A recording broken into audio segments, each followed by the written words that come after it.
దేవుని మందిరములో ఎందరైతే నాటబడతారు, ఎందరైతే దేవుని మందిరములో క్రమము తప్పకుండా దేవుని దర్శిస్తారు, ఈ మందిరమును ఎందరైతే మానక ఆ దేవుని మందిరములో అడుగు పెడతారు, వారు నిశ్చయముగా పరిశుద్ధ గ్రంథం చెప్తుంది, వారు వర్ధిల్లెదరు. Praise the lord.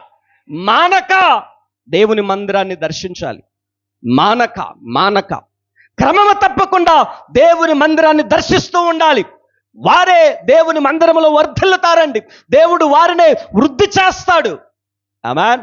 అది ఆదివారమైన ఆరాధన అయినా సరే, మంగళవారము బైబిల్ స్టడీ అయినా సరే, బుధవారపు విజ్ఞాపన ప్రార్థన అయినా సరే, లేకుంటే శుక్రవారం స్త్రీల సమాజ కూడికైనా సరే, శనివారం జరుగుతున్న విజ్ఞాపన ప్రార్థన సరే, ఏ పరిస్థితుల్లో జరుగుతున్న ప్రతి ఆరాధనకి ఎందరైతే మానక కలుసుకుంటారు, ఎందరైతే క్రమం తప్పకుండా ఆరాధనకు హాజరవుతారు, వారు మాత్రమే వర్ధిల్లుతారు. Praise the lord.